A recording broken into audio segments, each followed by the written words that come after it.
ഈ ബിരിയാണീൻ്റെ കാര്യം പറയുമ്പോഴുണ്ടല്ലോ, ഞങ്ങളൊരു ചങ്ങാതി പുള്ളിക്കാരി വെക്കുന്ന ബിരിയാണിക്കൊരു പ്രത്യേക രുചിയാണ് കേട്ടോ. റെസിപ്പി ചോദിക്കുകയാണെന്നുണ്ടെങ്കിൽ അതൊന്നുമില്ല സാധാരണ പോലെ തന്നെ എന്നൊക്കെ പറയും. പക്ഷെ അല്ല കേട്ടോ, എന്തോ ഒരു മാജിക് ഉണ്ട്. പിന്നെ കൂടുതൽ നമ്മൾ മെനക്കെടാൻ പോകാത്തതിൻ്റെ കാരണം എപ്പോൾ ചോദിച്ചാലും ഒരു നിറ പുഞ്ചിരിയോടുകൂടി വെച്ച ബിരിയാണി ആ ചെമ്പോടെ പൊക്കി ഇങ്ങി വരുവാണ്. നമുക്കത് മതിയല്ലോ. അപ്പോൾ ഇതാ ഈ മിക്സിങ് പ്രോസസ്സ് കേട്ടോ, ഇടയ്ക്ക് ആബിദ റഷീദ് മാഡം പറഞ്ഞിട്ടില്ലേ, റാസാക്കുക, അതായത് ആ ചോറും ആ ഇറച്ചിയുടെ ആ ഒരു ജ്യൂസും എല്ലാം കൂടെ അങ്ങോട്ട് മിക്സ് ചെയ്തെടുത്തിട്ടുള്ള ഒരു വിളമ്പൽ, അതിലാണ് മക്കളെ കാര്യം ഇരിക്കുന്നത്. ഇതാ ചൂടോടുകൂടി ഇതാ വിളമ്പിയിട്ടുണ്ട്.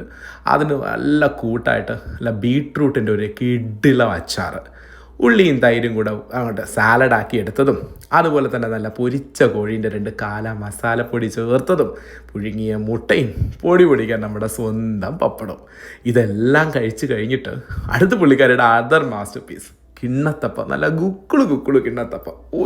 ഒരു രക്ഷയില്ലായിരുന്നു. അപ്പോൾ എല്ലാവർക്കും ഒരു കിടിലം വീക്കെൻഡ് വിഷ് ചെയ്യുന്നു.